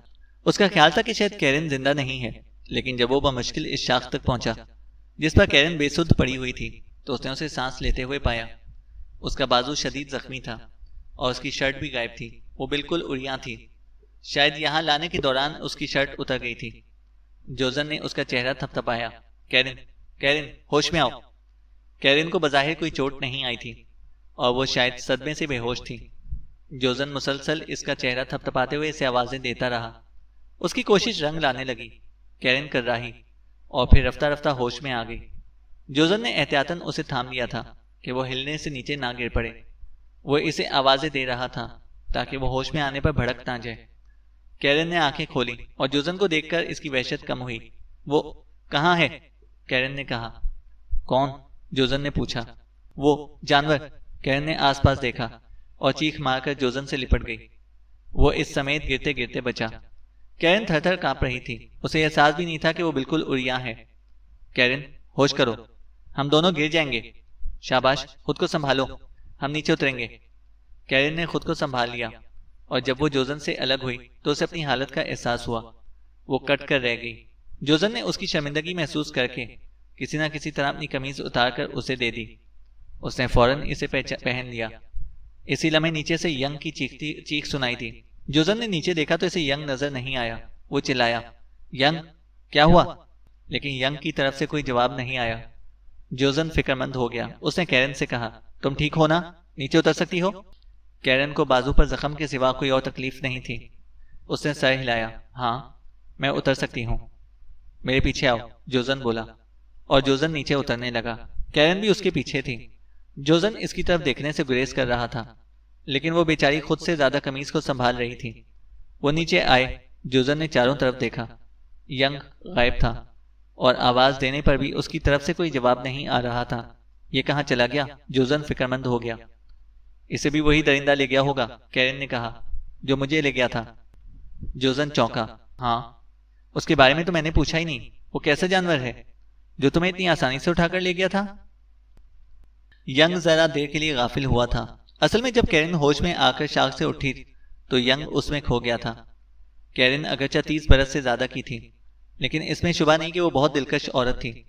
ینگ اس معاملے میں شوقین مزاج آدمی تھا، اس لیے کیرن کو اس حال میں دیکھ کر مبہوت ہو کر رہ گیا اور اسے خبر ہی نہ ہوئی کہ کوئی اس کے پاس آ گیا ہے۔ ایک زبردست گراہٹ کے ساتھ کوئی چیز اس پر جھپٹی اور اس کا پستول والا ہاتھ پکڑ کر کھینچنا شروع کر دیا۔ اس کے منہ سے چیخ نکلی اور ایک لمحے کو اس کے حواس گم ہو گئے۔ اس نے دیکھنے کی کوشش کی تو اسے سوائے بھورے بالوں کے ایک گول مٹول سے وجود کے کچھ نظر نہ آیا۔ ایک انسانی ہاتھ سے ملتا ہوا پنجہ اس کا بازو جکڑے اسے کھینچے لیے جا رہا تھا اور وہ اس کے سامنے بالکل بے بس تھا۔ پھر اس کا سر کسی چیز سے ٹکرایا اور وہ ہوش و حواس سے بیگانہ ہو گیا۔ ایسٹل کو کھینچ کر لانے والے جانور نے اسے کسی تاریک جگہ پر لا کر چھوڑ دیا۔ البتہ اس کی سانسوں کی گراتی آواز پاس سے آ رہی تھی۔ ایسٹل کا خوف کے مارے برا حال تھا۔ اس کا سر اب بھی چکرا رہا تھا۔ پتہ نہیں اس جانور نے کس چیز سے ضرب لگائی تھی۔ ایک دو بار اس نے چیخنے کا سوچا، لیکن جانور کے ڈر سے رک گیا کہ وہ مشتعل ہو کر اس پر حملہ نہ کر بیٹھے۔ اس کی بجائے وہ دم سادھے پڑا رہا۔ وہ کچی زمین پر تھا اور یہاں مکمل طور پر تاریکی تھی۔ جانور کچھ دیر اس کے پاس گراتا رہا، پھر وہاں سے چلا گیا۔ اس کے جانے کے بعد بھی ایسٹل بہت دیر تک ساکت رہا۔ اس کے کان کسی آہٹ پر مرکوز تھے، لیکن جب ایسی کوئی آہٹ سنائی نہ دی اور نہ ہی جانور کی واپسی ہوئی تو وہ آہستہ سے اٹھا اور زمین پر ہاتھ رکھ کر ٹٹول کر آگے بڑھا۔ چند فٹ بعد اس کا ہاتھ دیوار سے ٹکرایا۔ وہ اس کے سہارے کھڑا ہو گیا اور دیوار ٹٹول ٹٹول کر آگے بڑھنے لگا۔ یہ غار کا کوئی حصہ تھا۔ وہ بہت احتیاط سے کام لے رہا تھا۔ اسے ٹھوکر کھانے سے زیادہ خوف اس جانور کی واپسی کا تھا۔ ذرا دیر میں ایسٹل کو اندازہ ہو گیا کہ وہ کسی بند سرنگ میں ہے۔ وہ اس کے سرے کی طرف جانے لگا۔ اسے ایک خوف فرش میں کسی گڑھے کا تھا، اس لیے وہ بہت سنبھل کر چل رہا تھا۔ تاریکی میں اسے بالکل اندازہ نہیں تھا کہ وہ غار کے کس حصے میں ہے، لیکن وہ ایک جگہ نہیں رک سکتا تھا۔ وہ بڑھتا رہا۔ ہر 10-12 قدم کے بعد رک کر وہ سنگن لیتا کہ کہیں آس پاس کوئی جانور تو نہیں۔ اس وقت اسے اپنی وہ تمام فلمیں یاد آ رہی تھیں جن میں انسان کسی جزیرے پر پہنچ کر وہاں پائی جانے والی کسی پراسرار اور خونخوار مخلوق کا نشانہ بن جاتے ہیں۔ وہ ان فلموں کو زیادہ اہمیت نہیں دیتا تھا، لیکن آج اسے احساس ہو رہا تھا کہ اس قسم کے واقعات حقیقت میں بھی ہوتے ہیں۔ جب جانور نے اس پر حملہ کیا تھا تو اس کے ہاتھ سے ٹارچ کے ساتھ چاقو بھی چھوٹ گیا تھا۔ وہ سوچ رہا تھا کہ کاش اسے کوئی ہتھیار مل جائے، کوئی پتھر ہی مل جائے، تاکہ جانور کے حملے کی صورت میں وہ اپنا دفاع کر سکتا۔ لیکن زمین ٹٹولنے کے باوجود اسے کوئی پتھر نہ ملا۔ بند سرنگ سے باہر آنے کے بعد اس نے کئی اور سرنگوں میں سفر کیا۔ یہ شاخ در شاخ تھی اور اسے امید تھی کہ وہ کہیں نہ کہیں جا کر تو باہر نکلے گا۔ چلتے چلتے اچانک اس کا پاؤں کسی چیز سے ٹکرایا۔ وہ چیز ذرا آگے کھسکی۔ غار کی فضا میں ایک آہنی جھنکار گونجی۔ ایسٹل جلدی سے فرش پر بیٹھ کر اس چیز کی تلاش میں ہاتھ مارنے لگا اور پھر اس کے ہاتھ میں ٹارچ آ گئی۔ وہ خوشی سے اچھل پڑا۔ اس نے جلدی سے ٹارچ جلائی۔ روشنی ہوتے ہی اس نے فرش پر چاقو کی تلاش شروع کی اور کچھ دیر بعد اسے چاقو بھی مل گیا۔ اس کی خوش قسمتی تھی کہ وہ سیدھا اسی جگہ آیا تھا جہاں جانور نے اس پر حملہ کیا تھا۔ چاقو ہاتھ میں آتے ہی اس کے اعتماد میں اضافہ ہو گیا اور وہ جیسے ہی سیدھا کھڑا ہوا، سامنے اسے ایک بھیانک صورت نظر آئی۔ ایسٹل لڑکھڑا کر پیچھے ہٹا۔ بھیانک صورت نے ایک خوفناک سی آواز نکالی۔ ایسٹل پلٹ کر اندھا دھند بھاگا کہ کسی چیز سے ٹکرایا اور اسے لیتا ہوا زمین پر جا گرا۔ غراہٹ کی آواز پھر آئی۔ ٹارچ ایک بار پھر بجھ گئی۔ ینگ کا سر چکرا رہا تھا اور اس کی آنکھوں کے سامنے اندھیرا چھا رہا تھا۔ جانور اسے بڑی بے دردی سے زمین پر کھینچ رہا تھا۔ جانور پتھروں اور جھاڑیوں کی رگڑ سے اس کے کپڑے پھٹ رہے تھے اور جسم پر خراشیں آ رہی تھیں۔ وہ پچھتا رہا تھا کہ کاش ارد گرد پر نظر رکھتا تو اتنی آسانی سے اس درندے کا شکار نہ ہوتا۔ جانور اسے جس طرح اسے کھینچے لیے جا رہا تھا اس سے اس کے عزائم درست نہیں لگ رہے تھے۔ ایک دو بار ینگ نے مزاحمت کی کوشش کی، لیکن یہ مزاحمت ایسی تھی جیسے کوئی حقیر تنکا سیلاب کے منہ زور ریلے کے سامنے مزاحمت کرتا ہے۔ جب اس کے آواز کسی قدر بحال ہوئے تب بھی اس نے آنکھوں کے سامنے اندھیرا ہی پایا۔ یہ سوچ کر اس کا دل ڈوب گیا کہ سر کی چوٹ نے اس کی بینائی چھین لی ہے۔ اسے ذرا بھی نظر نہیں آ رہا تھا، جبکہ جانور اسے جس طرح کھینچ رہا تھا صاف لگتا تھا کہ اسے سب کچھ نظر آ رہا ہے۔ پھر اس نے ینگ کو کہیں پٹک دیا اور اس کے منہ سے چیخ نکلی۔ اس پر جانور اتنے زور سے گرایا کہ ینگ کی گھگی بن گئی اور اس نے دم ساتھ لیا۔ جانور کچھ دیر اسے الٹتا پلٹتا رہا۔ ینگ اس کے سامنے بالکل کھلونا بنا ہوا تھا۔ اس الٹنے پلٹنے سے اسے چوٹیں بھی آئیں، مگر اس بار اس نے آواز نکالنے کی غلطی نہیں کی۔ جب جانور کو یقین ہو گیا کہ وہ ہوش میں نہیں ہے تو اس نے ینگ کو چھوڑ دیا اور کچھ دیر وہیں بیٹھ کر ہانپتا رہا، پھر اٹھ کر کہیں چلا گیا۔ ینگ نے اندازہ لگایا کہ وہ کہیں سائے میں ہے، کیونکہ یہاں سورج کی تمازت بالکل نہیں تھی اور سائے کی خنکی محسوس ہو رہی تھی۔ لیکن اس جزیرے پر کوئی ایسی جگہ نہیں تھی جہاں اتنی مکمل تاریکی ہو۔ وہ یقیناً اندھا ہو گیا تھا۔ خاصی دیر تک تو مائع صدمے کے وہ ہلا ہی نہیں۔ پھر جب سر کی تکلیف کم ہوئی اور ہوش بھی پوری طرح بحال ہو گئے تو اس نے کھڑے ہو کر چلنے کی کوشش کی اور فوراً ہی اس کا سر کسی پتھر سے ٹکرایا۔ اس کی کراہ نکل گئی۔ پھر اس نے آواز دباتے ہوئے اس چیز کو ٹٹولا تو پتھر کی چھت ثابت ہوئی۔ وہ کسی غار میں تھا۔ اسے تعجب ہوا۔ اس نے ٹٹول کر غار کا حدود اربع دریافت کیا اور اسے محسوس ہوا کہ وہ کسی بند جگہ پر ہے، شاید کسی بہت گہرے غار میں جہاں روشنی کی ایک کرن بھی نہیں آ رہی تھی۔ یہ سوچ کر اسے امید بندھی کہ وہ اندھا نہیں ہوا، بلکہ یہ جگہ مکمل طور پر تاریک تھی۔ وہ دیوار کو ٹٹول کر چلنے لگا، لیکن وہ بے احتیاطی سے چل رہا تھا۔ کبھی اس کا سر کسی پتھر سے ٹکراتا اور کبھی پاؤں کو ٹھوکر لگتی، لیکن وہ تکلیف برداشت کرتے ہوئے آگے بڑھ رہا تھا۔ کچھ دیر میں اسے اندازہ ہو گیا کہ وہ غاروں کے کسی طویل سلسلے میں ہے۔ اسے تعجب ہوا کہ اس جزیرے میں ایسے غار بھی ہیں۔ چلتے چلتے اچانک اسے ایک جگہ پر ٹھوکر لگی اور جب وہ گرا تو اسے سامنے کہیں ہلکی سی روشنی کا احساس ہوا۔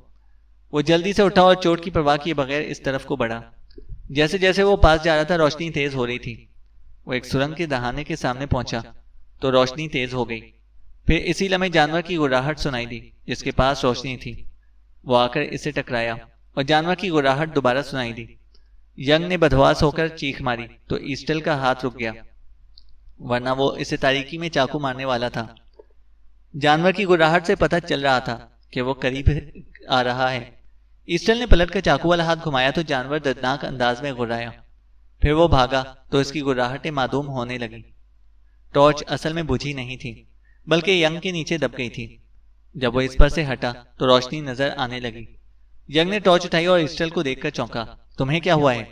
ایسٹل کا حلیہ بھی خراب تھا. وہ بولا، وہی جو تمہیں ہوا ہے. اس جانور نے تم پر بھی حملہ کیا تھا؟ ہاں، یہ مجھے ندی کے پاس جنگل سے پکڑ کر لایا ہے. ہم کس جگہ پر ہیں؟ ینگ نے پوچھا. پہاڑی کے اندر غار میں سرنگوں کا ایک جال ہے، ایسٹل نے بتایا. میں پہاڑی میں ہوں؟ لیکن میں تو کہیں سے ندی پار نہیں کی. ینگ حیران ہوا. تمہیں ہوش نہیں رہا ہوگا، ایسٹل بولا. نہیں، اس صورت میں میرے کپڑے تو گیلے ہونے چاہیے تھے. ینگ نے تسلیم کرنے سے انکار کر دیا. پھر وہ چونکا. ماریانا اور میک کہاں ہیں؟ اسی غار میں، لیکن مجھے نہیں پتا کہ وہ کہاں ہیں. وہ کیرن کو تلاش کر رہے ہیں، ایسٹل نے کہا. کیرن ہمیں مل گئی تھی. وہ ایک درخت پر پڑی تھی. جوزن نے اسے اتارنے گیا تھا کہ جانور نے پیچھے سے مجھ پر حملہ کر دیا. ینگ نے کہا. کیرن مل گئی ہے؟ ایسٹل خوش ہو گیا. نہ جانے اس جزیرے پر کون سی بلا ہے اور ہمارے پیچھے کیوں پڑ گئی ہے. ایسٹل بولا. میں بھی اس جانور کو دیکھ نہیں سکا ہوں، ینگ نے اعتراف کیا. وہ دونوں گفتگو کے دوران غار کے دونوں طرف نظر رکھے ہوئے تھے کہ جانور ان کی بے خبری میں حملہ نہ کر دے. ایسٹل کے چاقو پر خون لگا تھا، یعنی جانور زخمی ہوا تھا، اور زخمی زیادہ خطرناک ہوتا ہے. وہ پلٹ کر حملہ کر سکتا تھا. ایسٹل نے کہا. ہمیں یہاں سے نکلنا ہوگا. لیکن راستہ کس طرف ہے؟ ینگ نے پوچھا. میرا خیال ہے کہ اس طرف. ایسٹل نے ایک طرف اشارہ کیا اور دونوں اس طرف کو بڑھ گئے. ماریانا اور میک غار میں بھٹک رہے تھے اور انہیں ابھی تک راستہ نہیں ملا تھا. کئی بار انہیں ایسا لگا جیسے سرنگوں میں ان کے آس پاس کوئی ہے، لیکن روشنی میں کوئی نظر نہ آ رہا تھا. وہ ایک سرنگ سے نکل کر دوسری میں داخل ہوتے اور کبھی کوئی سرنگ بند ملتی تو انہیں پلٹنا پڑتا. ایک سرنگ میں وہ داخل ہوئے تو وہ نشیب کی طرف جانے لگی اور پھر وہ ایک زیر زمین جھیل تک جا پہنچے. یہ شاید سمندر کا پانی تھا جو کسی سرنگ کے راستے اس غار میں داخل ہو گیا تھا. میک نے پانی چکھ کر اس کی تصدیق کی. واقعی وہ سمندر کا پانی تھا. ایسا لگتا ہے کہ مونگے کی ان چٹانوں میں سرنگوں کا جال پورے جزیرے میں پھیلا ہوا ہے. وہ واپس پلٹے اور سرنگ کے داخلی راستے کی طرف آنے لگے کیونکہ جھیل والی جگہ بند تھی اور وہاں سے مزید کوئی راستہ نہیں نکل رہا تھا.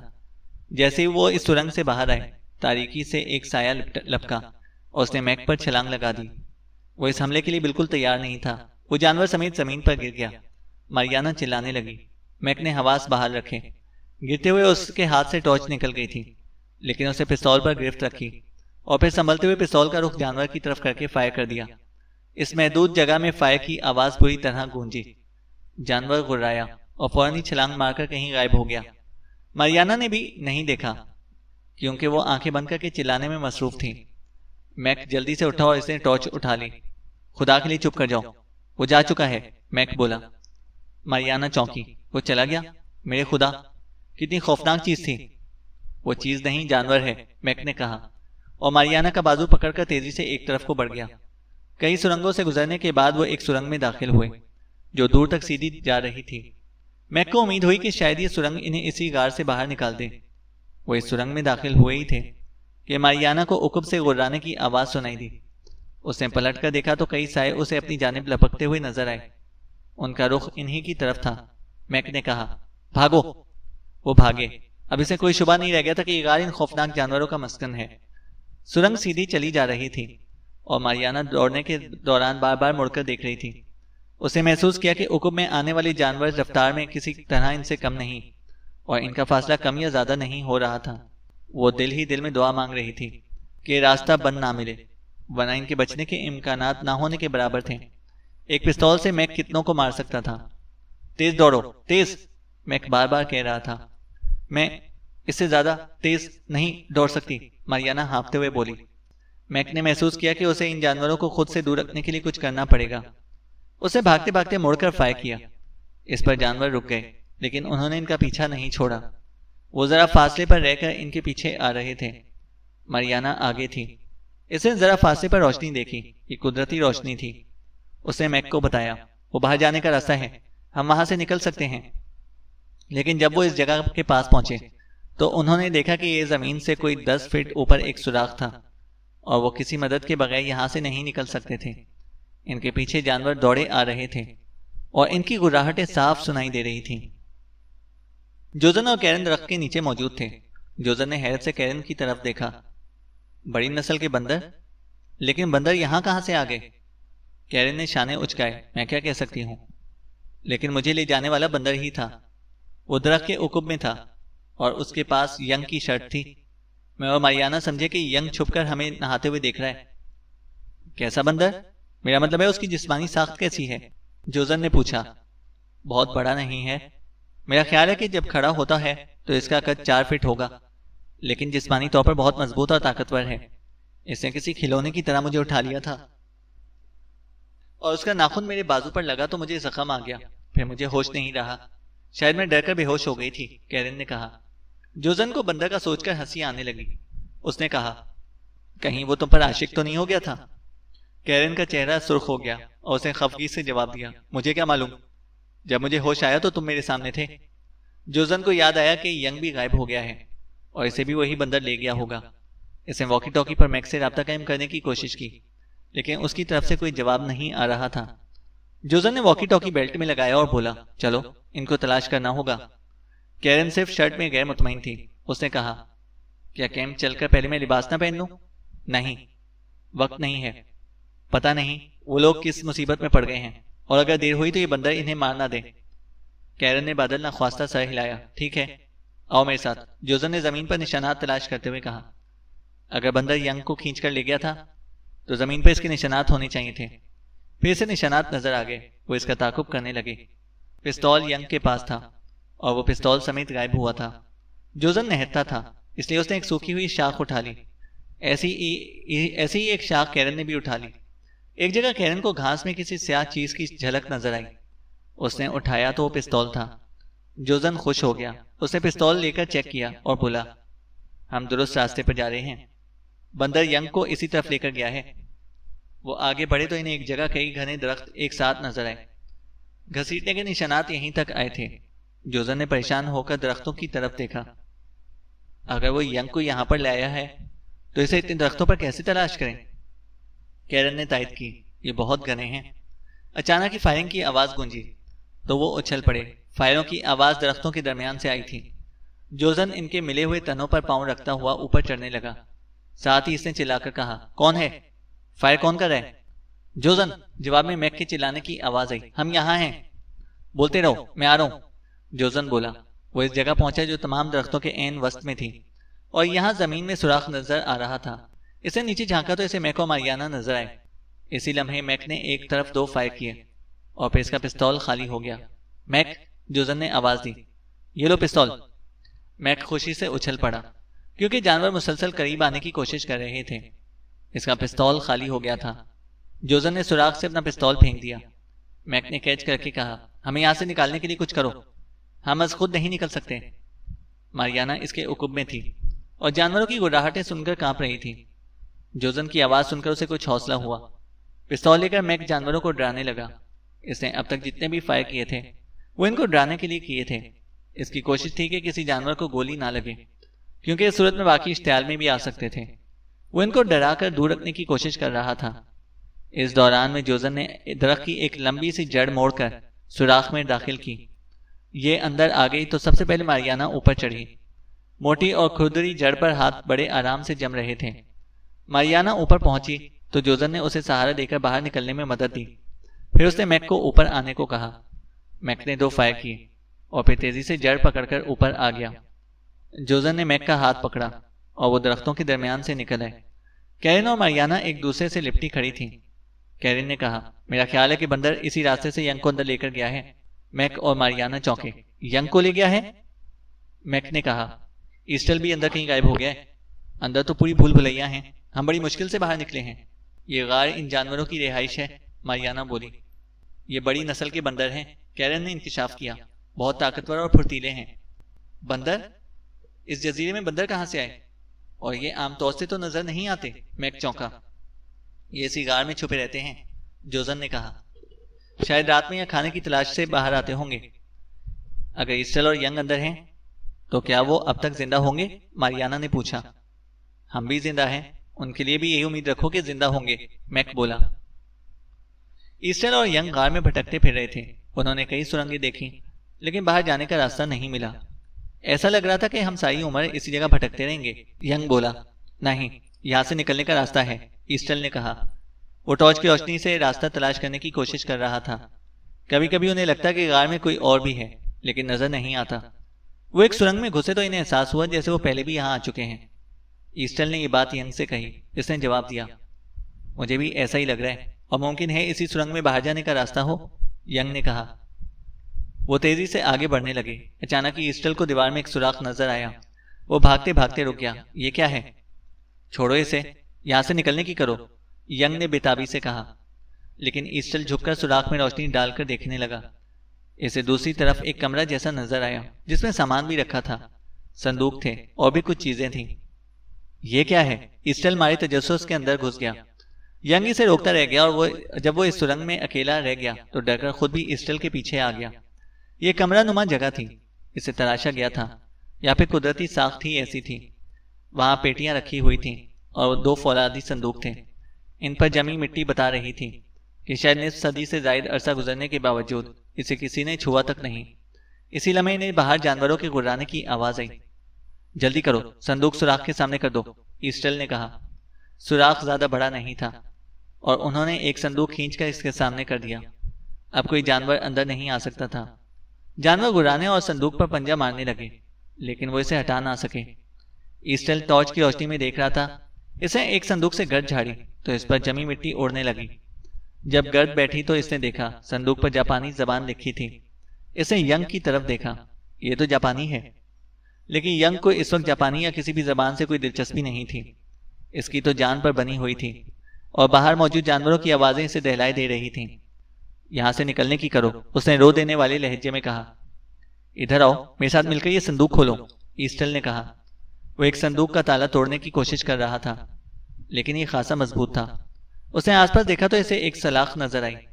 اس نے سلاخ تالے میں پھنسائی اور زور لگایا تو تالا ٹوٹ گیا۔ اس نے تالا نکال کر صندوق کھولا۔ ینگ بھی اس کے پاس آ گیا۔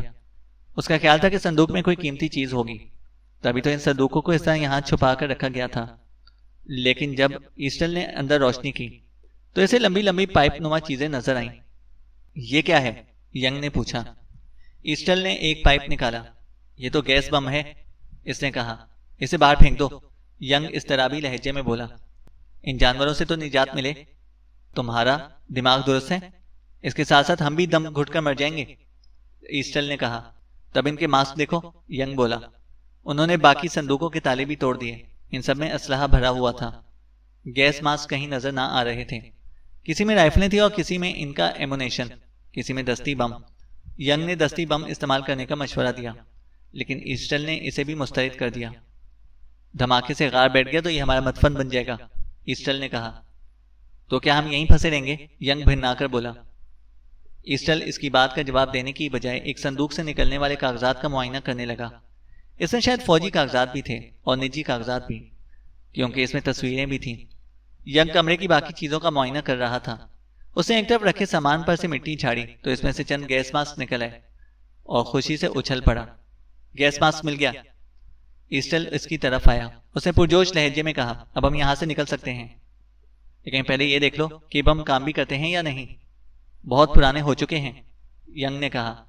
یہ خدشہ ایسٹل کے ذہن میں بھی تھا۔ انہوں نے پہلے گیس ماسک چڑھائے اور پھر صندوق ہٹا کر چھوٹے سے سوراخ سے ایک بم باہر پھینک دیا۔ ہلکی سی آواز کے ساتھ اس میں سے گیس نکلنے لگی اور جانور چیختے چلاتے ہوئے وہاں سے بھاگ نکلے۔ انہوں نے جلدی سے صندوق ہٹایا اور جتنے گیس بم اٹھا سکتے تھے وہ لے کر باہر نکل آئے۔ راستے میں جہاں انہیں کسی جانور کا خدشہ ہوتا وہ وہاں ایک بم دے مارتے۔ ذرا دیر میں غار میں اتنا دھواں پھیل گیا کہ انہیں راستہ ہی نظر نہ آ رہا تھا۔ میک نے جوزن کو بتایا کہ اس غار کے اندر جانے والا راستہ پہاڑی کے ساتھ دیکھا گیا تھا اور وہ اس جگہ سے کم 2 فرلانگ کے فاصلے پر تھا۔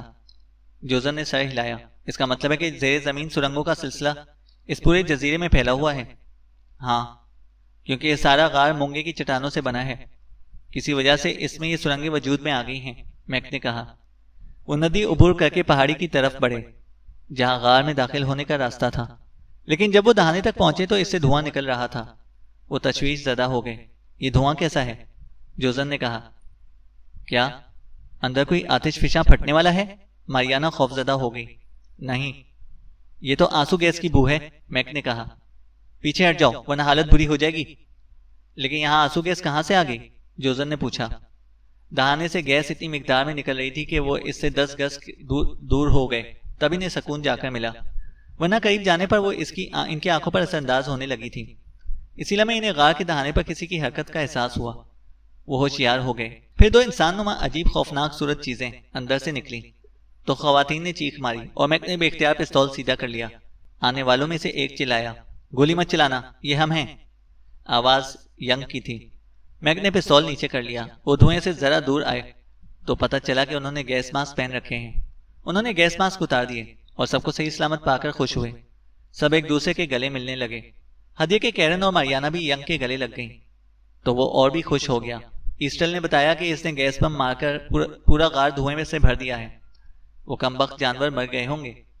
وہ بندر ہیں، ذرا بڑی نسل کے، ماریانا نے کہا۔ لیکن یہ آئے کہاں سے؟ میری معلومات کے مطابق اس پورے علاقے میں کہیں بندر نہیں پائے جاتے، جوزن نے کہا۔ میرا ایک خیال ہے، لیکن پہلے ہمیں کیمپ پہنچنا چاہیے۔ اگر بندر بھی باہر نکل آئے تو ہم پر حملہ کر سکتے ہیں، ایسٹل بولا۔ اس بات نے سب کو فکر مند کر دیا کیونکہ ان کے پاس صرف ایک پستول تھا اور اس میں بھی 2-3 گولیاں رہ گئی تھیں۔ وہ تیزی سے کیمپ کی طرف روانہ ہوئے۔ وہاں پہنچ کر کیرن نے سب سے پہلے لباس پہنا اور میک نے ایک سینڈوچ کھایا کیونکہ اس بھاگ دوڑ سے اس کی بھوک کھل گئی تھی۔ جوزن نے پستولوں میں گولیاں لوڈ کی۔ ان کی خوش قسمتی کے کوئی جانی نقصان نہیں ہوا۔ ایسٹل نے انہیں غار میں موجود دوسری جنگ عظیم کے جاپانی اسلحے کے بارے میں بتایا۔ ماریانا اور کیرن اس تجربے کے بعد اتنی خوفزدہ ہو گئی تھیں کہ 1 گھنٹے کے لیے بھی اس جزیرے پر رکنے کو تیار نہ تھیں۔ انہوں نے اصرار کیا تو جوزن نے باقی افراد کی رائے لی۔ میک اور ایسٹل نے فیصلہ اس پر چھوڑ دیا، لیکن ینگ خواتین کا ہم نوا تھا، اس لیے وہ شام سے پہلے سامان سمیٹ کر جزیرے سے رخصت ہو گئے۔ کرس ان کو قبل از وقت دیکھ کر حیران رہ گیا، اور جب انہوں نے جزیرے پر پیش آنے والے واقعات کے بارے میں بتایا تو وہ اور بھی حیران ہوا۔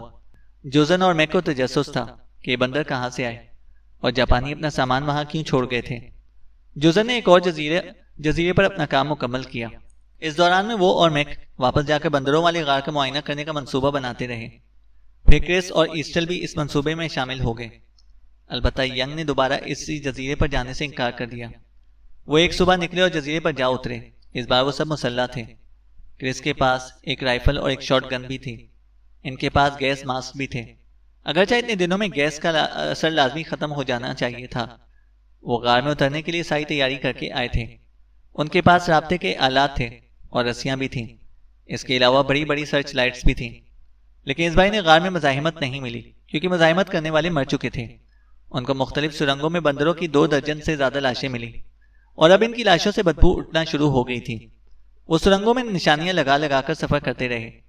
ایسٹل نے اس کمرے کی نشاندہی کی جس میں جاپانیوں نے سامان رکھا تھا۔ انہوں نے اسلحے والی پیٹیاں ایسے ہی چھوڑ دیں اور دستاویزات والا صندوق باہر نکال لائے۔ اس میں جاپانی کمپنی کی فوجی دستاویزات بھی تھیں جو دوسری جنگ عظیم میں ان جزائر تک آئی تھی۔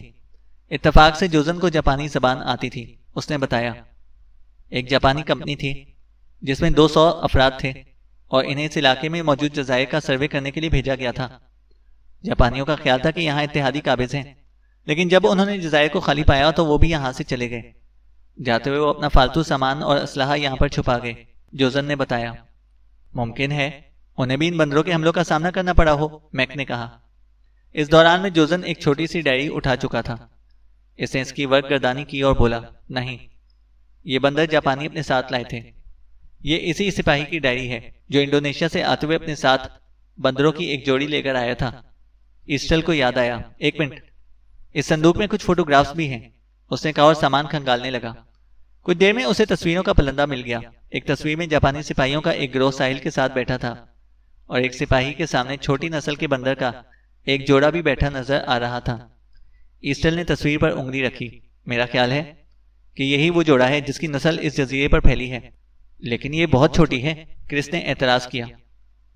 جبکہ جن بندروں کی لاشیں ہم نے دیکھی ہیں وہ بڑی نسل کی چمپینزیوں کے برابر ہیں، کرس بولا۔